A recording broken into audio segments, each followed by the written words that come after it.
Good afternoon. My name is Srinivas Rao, Pavani Agritech Medcher. మన ఈ దేశీ క్లాస్లో first నుంచి చెప్పిన దాన్ని ఈ క్లాస్కి ఎందుకు అటెండ్ అయ్యాము, ఈ క్లాస్లో మనం ఏం చేయాలని మనకు చెప్పారు, దాన్ని ఒక్కసారి రివ్యూ చేసుకుందామని చెప్పేసి నేను ఈ ప్రజెంటేషన్ మనందరికి ఇవ్వడం జరుగుతుంది.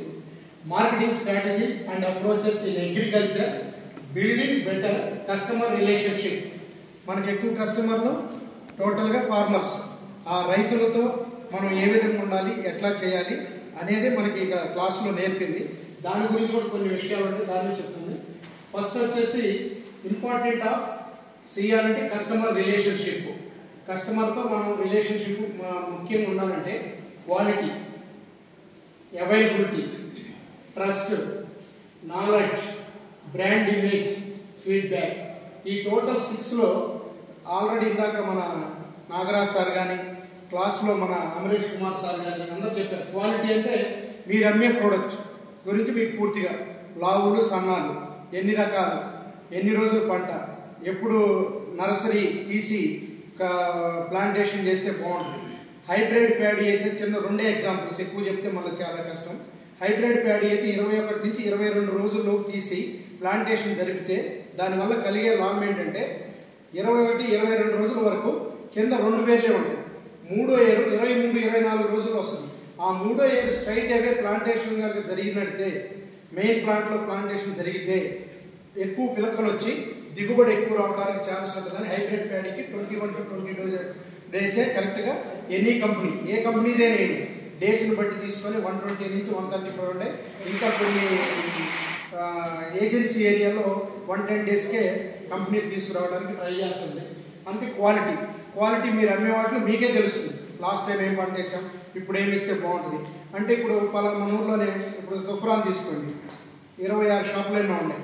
దాంట్లో కొంతమంది దగ్గరికి వెళ్తారు. ఎగ్జాంపుల్స్ చెప్పాలంటే చాలా ఉండేవి. అట్లాంటి క్వాలిటీ మన ఎవరైతే డీలర్స్ ఉన్నారో ఆ క్వాలిటీ ప్రోడక్ట్ ఇవ్వాలి. అవైలబిలిటీ ఇందాక సార్ చెప్పారు, ఎవరన్నా రైతు వచ్చి ఒక ప్రోడక్ట్ అడిగాడంటే సేమ్ టెక్నికల్ ఉన్నా కూడా 50% మెంబర్స్ వింటారు, 50% మెంబర్స్ వినరు. కావున దీని రిజల్ట్ కావాలంటే మన దగ్గర మ్యాక్సిమం వాళ్ళు ఫార్మర్స్ అడిగే ప్రతిదీ కూడా కొంచెం తీసుకొని, కొంతమంది ఏంటంటే ఒక డిస్ట్రిబ్యూషన్ తీసుకోవాలంటే ఒక పెద్ద కంపెనీ 25,000 to 50,000 డిపాజిట్ అడుగుతున్నారు. ఇట్లా 10 కంపెనీలు 20 కంపెనీలకు ఇస్తే నువ్వు పెట్టిన పెట్టుబడి 10 లక్షలు వెళ్ళిపోతుంది.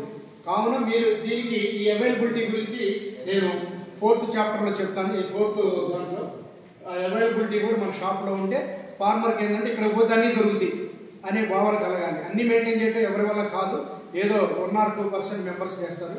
కానీ క్వాలిటీ ప్రోడక్ట్లు ఉండడం వల్ల అవైలబిలిటీ కనుక మన దగ్గర ఉంటే మన కస్టమర్కి రిలేషన్షిప్ బాగుంటుంది. 3 ట్రస్ట్. ఈయన దగ్గరికి వెళ్తే అన్నీ బాగుంటాయి, కరెక్ట్గా చెప్తాడు, తెలిసిద్ది, ఇతను చేస్తే బాగానే ఉంటుంది, పంట మనకు నష్టం జరగలేదు, ఎందుకంటే అంతకుముందు పండించుంటాడు. ఆ పంట వల్ల అతనికి ఎక్కువ లాభాలు వస్తే అతను చెప్పిన ట్రస్ట్, ఆ ట్రస్ట్ మనం బిల్డ్ చేసుకోవాలి. నాలెడ్జ్. ఇప్పుడు టోటల్ ఈ 47 వారాల్లో మనకు చెప్పింది అది. దాన్ని అందరూ బ్రహ్మాండంగానే మన వాళ్ళు విన్నారు, చేస్తున్నారు. కానీ ఏంటంటే మనకు ఉన్నటువంటి బయట ఉన్నటువంటి సంఘటనలతో ఆ యొక్క బిజినెస్ బిజీలో కొంచెం సార్ చెప్పినట్టుగా మనం కొన్ని చేయలేదు, కొంచెం చేసుకుంటే బాగుంటుంది. దానివల్ల ఈ పాయింట్ కూడా క్లోజ్ అయిపోయింది మనకి.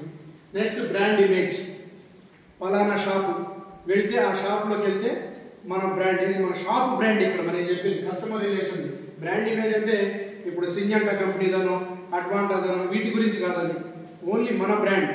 అక్కడికి వెళ్తే మనం అనుకునేవి దొరుకుతాయి. ఈ షాప్ అనేది నలుగురికి చెప్తాడు.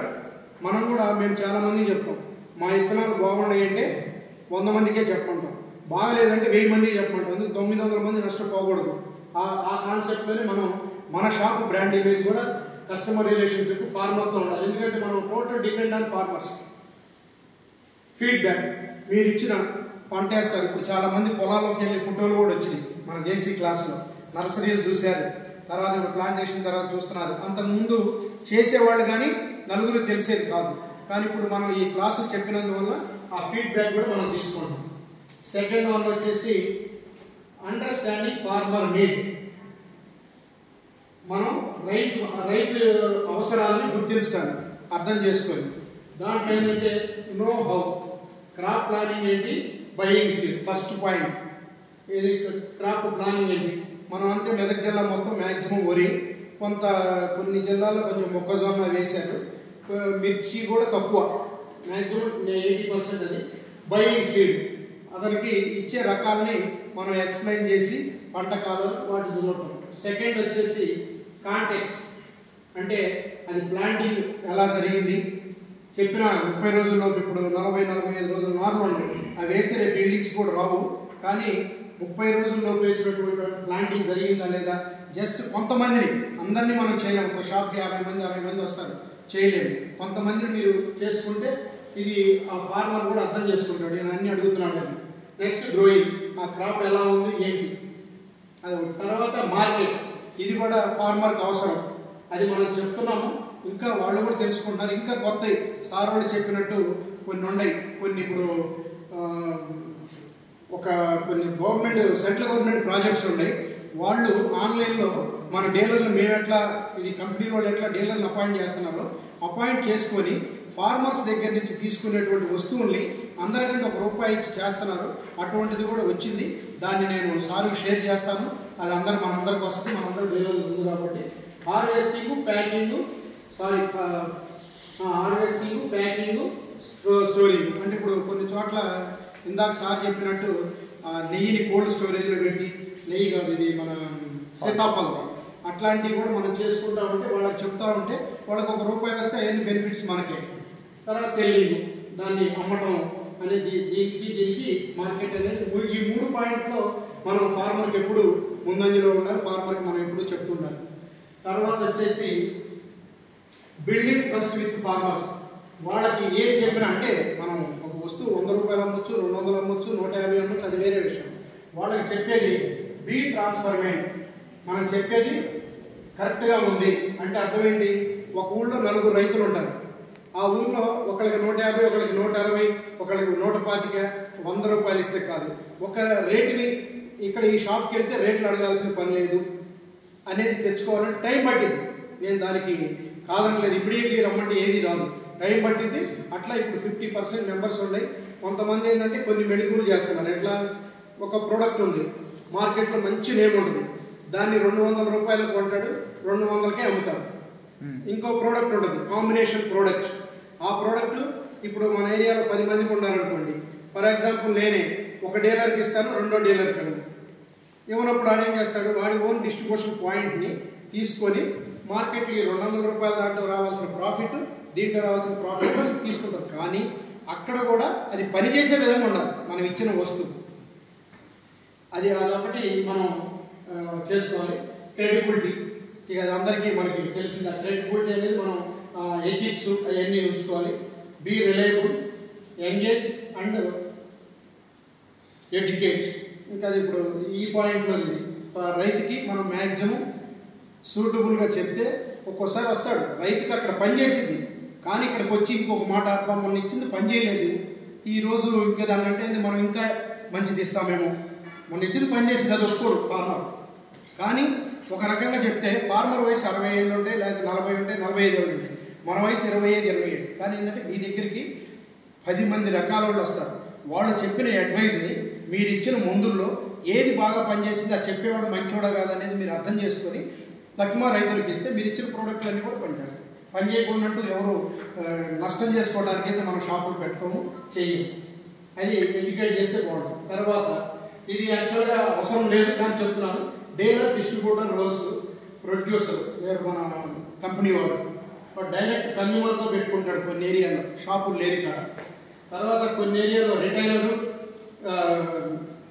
కన్జ్యూమర్తోనే టచ్లో ఉంటాడు, మళ్ళీ హోల్సేలర్ ప్లస్ రిటైలర్ కన్జ్యూమర్తో టచ్లో ఉంటాడు. ఇది హోల్సేల్ అతను కన్జ్యూమర్ వెళ్తాడు షాపులకి. ఇప్పుడు పక్కన వెల్దుర్తిలో ఉంది, వెల్దుర్తిలో మంచిగా ఇస్తారు, వెల్దుర్తిలో 5-6 షాపులు ఉండేవి. కానీ అక్కడ నేను షాప్లో కూర్చున్నప్పుడు చూసిన విధానంలో తుఫ్రాన్ అయితే బాగా దొరుకుతాయి అనగానే మన డీలర్ ఏదో ఒకటి అంటాడు, ఆయన ఏదో ఒకటి అంటాడు, అది సహజంగా జరిగింది. కానీ ఆ బిల్డ్ని ఆ వెల్దుర్తిలో తుఫ్రాన్ కంటే బాగుంటుంది అనే బిల్డ్ని మన అక్కడ డీలర్స్ కూడా చేసుకుంటే బాగుంది. నేను ఫార్మర్స్ చెప్తుంటే విన్నాను, షాపుల్లోకి వెళ్తాను కూర్చున్నప్పుడు మాట్లాడుతుంటే అదొకటి, దానికోసమే హోల్సేల్ రిటైలర్, ఇక్కడ అదే రేటు అక్కడ అదే రేటు, ఆయన అనుకున్నది ఏదో కొన్ని అక్కడ దొరుకుతాయి, కొన్ని దొరకనప్పుడు తుఫ్రాన్ మంచిది అంటాడు దగ్గర కానీ. ఎందుకంటే ఇప్పుడు కొంతమంది మెదక్ డీలర్లు కూడా సీడ్ ఈసారి తుఫ్రాన్ ఇచ్చిన రేటు మెదక్లో ఇవ్వలేదు అన్నారు. మరి అది ఎంతవరకు అనేది మనం చెప్పలేము చేయను. అందుకని ఏంటంటే హోల్సేల్, రిటైల్, కన్జ్యూమర్, ఈ కన్జ్యూమర్ దగ్గరికి వెళ్ళేపాటికి హోల్సేల్ రేట్ మరి రిటైల్ రేట్ ఒకటే ప్రైస్ కనుక ఉంటే ఈ కన్జ్యూమర్ రిటైలర్ దగ్గరికి వస్తాడు, హోల్సేలర్ దగ్గరికి పోవడం. హోల్సేల్ రేటు రిటైలర్ దగ్గరికి వస్తున్నాడు. అది రెండోది వచ్చేసి బిజినెస్ కస్టమర్ అంటే డీలర్స్. మనం బిజినెస్ డిస్ట్రిబ్యూటర్స్ అంటే కొన్ని ప్లేసులకి కొంత ఏరియాకి కంపెనీ డిపాజిట్లు, అడ్వాన్స్లు, క్వాంటిటీస్ చేస్తే డిస్ట్రిబ్యూషన్ ఇస్తుంటాయి, అదొకటి. తర్వాత సేల్స్ బ్రాంచెస్. ఇప్పుడు మన తెలంగాణలో ఉన్నాయి 31 జిల్లాలు ఉన్నాయి. జిల్లాకు ఒక బ్రాంచ్ ఆఫీస్ కూడా పెట్టడానికి, ఎందుకంటే కొన్ని ప్రోడక్ట్లు సప్లై ఇవ్వడం కోసం పెట్టడానికి ఛాన్స్ ఉంటుంది. అది కూడా ఈ డీలర్ డిస్ట్రిబ్యూటర్ రూల్స్లో మనకు వస్తుంది. నెక్స్ట్ మనది రికమెండేషన్స్ టు ది ఫార్మర్స్ ఏం చెప్తే బాగుంటుంది. ఎడ్యుకేట్ ఫార్మర్, ట్రాన్స్ఫర్మెంట్ ప్రైసింగ్, ఇది ఇందాక ట్రాన్స్ఫర్మెంట్ ప్రైసింగ్. ఒక ఊళ్ళో వెళ్తే ఏ ప్రైస్ ఇచ్చినా కూడా మ్యాక్సిమం ఉంటుంది. స్పీడ్లో మనం కొన్ని చేయలేం, కొన్ని చేస్తాం. కొంతమందికి 250 రాసిన 225 తీసుకుంటాం, కానీ 25 రూపాయలు రిటర్న్ తెచ్చినప్పుడు వస్తుంది, గుర్తుంటుంది వచ్చినప్పుడు. అందుకని మనం దీన్ని కొంచెం చేయడం కష్టం, అయినా దీన్ని చేసుకుంటే మటుకు షాపు బ్రాండ్ ఇమేజ్ పెరుగుతుంది. మూడోది వచ్చేసి యాక్సెస్ టు క్రెడిట్. ఇది ఒకటి చెప్పలేము. దీనికి ఏదైనా గవర్నమెంట్ కొత్త పొందా కొన్ని కంపెనీలు తెస్తున్నాయని కూడా సార్ మొన్న ఈ మధ్య అన్నారు. ఎట్లా అంటే ఇప్పుడు మీ షాప్ ఉంది, మీ ఊర్లో వాళ్ళు 20 మంది రైతులు, 20 మందిలో 16 మందిని అడగడానికి ఇచ్చిస్తారు. ఆ 4 తెచ్చివరు ఆ క్రాప్ని ఎక్కడ అమ్ముకుంటారు, ఏదో చేస్తారు, రాదు. అప్పుడు నువ్వేమవుతావు, ఏడొచ్చిన లాభం అంతా ఈ 4లో పోయి కంపెనీ వాడికి నువ్వు డబ్బులు కట్టాలి, ఈ రోజు కాదు రేపైనా. ఇట్లు దీనివల్ల ఏమవుతుంది, మీకు ప్రెషర్ పెరుగుతుంది. ఇవన్నీ క్రెడిట్ లిమిట్కి గవర్నమెంట్ ఏమైనా కొత్త పాలసీ తీస్తే అది చాలా బాగుంటుంది. ఆ పాలసీలో కనుక వస్తే బ్యాంక్ అండర్టేకింగ్లో అది జరగదు, కష్టం. కానీ అది కనుక చేస్తే ఎన్నో చేస్తున్నారు, ఇది పెద్ద కష్టం కాదు, అది కూడా చేస్తే చాలా బాగుంటుంది. తర్వాత లోకల్ కండిషన్స్, మీరు ఇచ్చే పంటలకి లోకల్ కండిషన్స్ ఎలా ఉన్నాయి ఏంటి అనే దాన్ని బట్టి. సీడ్ క్వాలిటీ అది మీకు వాళ్ళకి తెలిసింది మీరు అమ్మిన తర్వాత. ఆఫ్టర్ సేల్స్ సపోర్ట్, ఏది మనం వాళ్ళది హార్వెస్టింగ్, ప్యాకింగ్, స్టోరేజ్ చేస్తే. తర్వాత కస్టమైజ్డ్ సీడ్ ప్యాకేజెస్, ఇవి ఈ సీడ్ అనేది స్టోర్ చేసేటప్పుడు ఒక బ్రాండ్ లాగా ఫార్మర్స్ని ఒక ఏరియా లాగా చేయాలని కొత్తది ఒకటి వస్తుంది. దీంట్లో మేము ముందుకెళ్ళాలని కూడా ట్రై చేస్తాం కొన్ని గ్రామాలను తీసుకొని. తర్వాత ఫార్మింగ్ ప్రాక్టీసెస్ సార్ ఇప్పుడు చెప్పారు, ఇక అది మళ్ళీ మనం చెప్పడం పెద్దది కాదు. ఎంగేజింగ్ కమ్యూనిటీ అంటే ఇప్పుడు మనం ఎట్లయితే 40 మంది కూర్చొని డిస్కస్ చేసుకుంటున్నాము, అట్లానే ఊళ్ళో కొంతమందికి ఉండాలి. నాకు తెలిసి ఇక్కడ డీలర్లో కూడా ఒక 4-5 అతనితో శత్రుత్వమే ఉండని. స్పెషల్ ఒక డీలర్ ఉన్నాడు ఇక్కడ, అంటే చెప్పకూడదు, అందరూ మనం చేసేదే. అట్లా మంచి ఎంత బాగా మాట్లాడతాడంటే అసలు వీళ్ళిద్దరు ఎప్పుడు కలిశారా అనే భావన ఎదుటి మనిషికి కలిసింది. అటువంటి దాన్ని మనస్ఫూర్తిగా చేసుకొని ముందుకెళ్తే ఎవరో నష్టపోము, రైతులు బాగుంటారు. షాపుల్లో మీరు ఇప్పుడు మనం అనుకున్న ఈ క్లాస్ ప్రకారం కనుక చేసుకుంటా వెళ్తే రైతులకు మంచిగా ఇస్తుంటే మీ షాపు టర్నోవర్ పెరుగుతూ ఉంటుంది.